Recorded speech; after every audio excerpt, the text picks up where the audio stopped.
I've mentioned in several of the videos that I've posted that I'm retired. It's in the channel description. Actually, I'm a retired federal fire management officer, wildland firefighter. And I retired 5 years ago. And at the time, people asked me what I did, and I told them, well, I'm retired. And some people's reaction was, well, you're too young to be retired. And my response back then was that it wasn't entirely voluntary.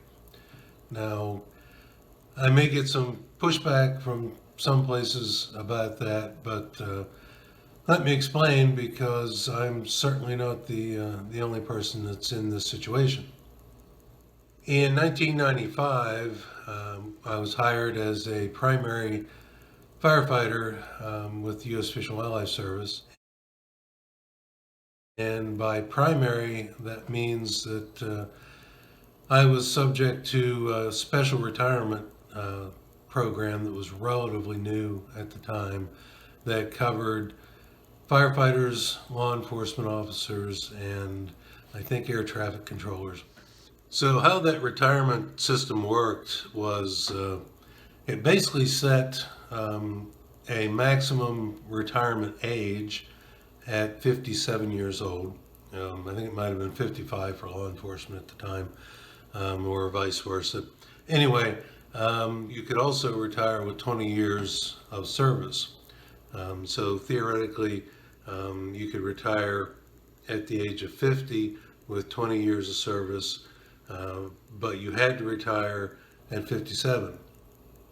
And what that maximum retirement age with the 20 years meant was that effectively there was a maximum entry age for certain positions, and that was 35 years old or 37 years old. So to be eligible for for one of these jobs, you could age out of them, basically. And a number of people were in fact caught out in that. They had been working in jobs seasonally, as I had been, or in one job or another, and found themselves no longer able to apply for jobs because there was a minimum age cutoff. The seasonal time didn't count as far as this retirement coverage was concerned. A lot of people had already, as I mentioned, been working in jobs, in fire jobs, in for the most part, for years. And working as a seasonal didn't count. So, people on seasonal hotshot crews, or doing primary firefighter jobs, were left out in the cold with this. I had one guy in particular that worked for me as a seasonal, was my age or slightly older than me, had spent years working as a seasonal, and couldn't get his foot in the door to many of the firefighter jobs, permanent jobs that he wanted to apply for, simply because he was too old, and the system wouldn't let him in the door. And that unfairness is something that I wish you could do something about. But now, obviously, I made that cutoff. I started work early enough, and therefore could work until I was basically had to retire at 57 years old. Now, I didn't necessarily have to retire, but I had to vacate the position that I was in. So I could have theoretically kept working in a different position outside the scope of that special retirement program. And what the retirement program meant in practical terms was a small deduction every pay period from your paycheck, just like your health care deduction, or that adds up over time, and that is supposedly what balances out the early retirement age. Now, like I said, I didn't have to retire. I could have, stayed on in some capacity, but what that would have meant in real terms was someone in the government would have had to make an effort to keep me, and I didn't push hard for that. But on the other hand, no one actually ever approached me about, hey, you want to stay around, and that should be a valuable lesson to folks, because um, the federal government does not consider anyone irreplaceable. And the sooner you understand that, the better off you're going to be in your career. You need to look out for yourself in these jobs. You may find an individual who will look out for you, but by and large, you're not going to find an agency that's going to look out for you and for your interests.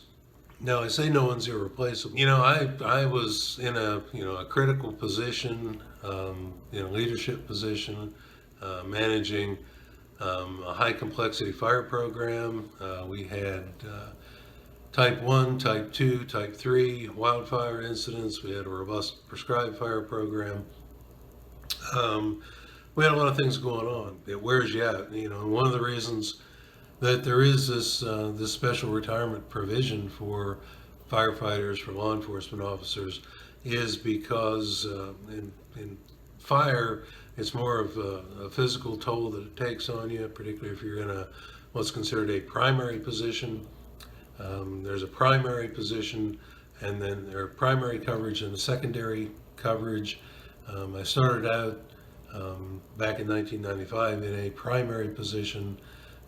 Went to work in law enforcement, which was another covered primary position for a few years, and then came back into the FMO job, which was considered a secondary position. Same coverage, but one of the principal differences there is you can't pick up the secondary coverage, retirement coverage, unless you have had prior primary status. To be eligible for all of this, you need to enter a position as a primary firefighter, law enforcement.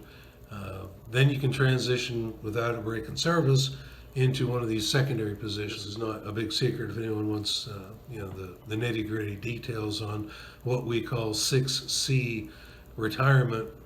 It's readily available online. You just have to do a little search and find it. One of the things I'm putting this video up about is because a number of people that worked for me over the years, a number of the people that I hired over the years that now are in primary or secondary positions, they're in their 30s, in their 40s now, and that retirement thing is blinking in the not too distant future. A lot of these people can retire when they hit 50 because they got into the system early enough that they'll have their 20 years in. And what I tell people is, you better think ahead, you better plan your next move. Now, what that next move is, a lot of people, whether, they retire out of the 6C retirement system or they just plain old retire, keep working in the system in one way or another, either as AD, emergency hires, and a lot of those folks tend to be on incident management teams, and there's always somebody there to help do the paperwork and sponsor those positions. If you're an FFT2 somewhere or something else, less likely that someone's going to take the time and the effort to keep you status, to keep your records, and send you out as an AD and do the paperwork so you can get paid. I would do that, like I said. Individuals may do that. Some individuals may not, and some agencies may not. So what else do people do? Well, they'll retire and start their own business or go into work as a contractor. They will go work for a state agency where they may have done partner work with in the past, and where there's not these retirement conditions placed on them. So they essentially start a second career. Um, I'm one of those people that started a contracting business, went to work for a state agency for a few years, and now I'm making YouTube videos. I guess kind of keep my hand in the game a little bit. You do this for, in my case, 30 years. Kind of gets in your blood, and you're not ready to retire. You're too young to retire, and you want to keep going, and you just have to find ways to do that.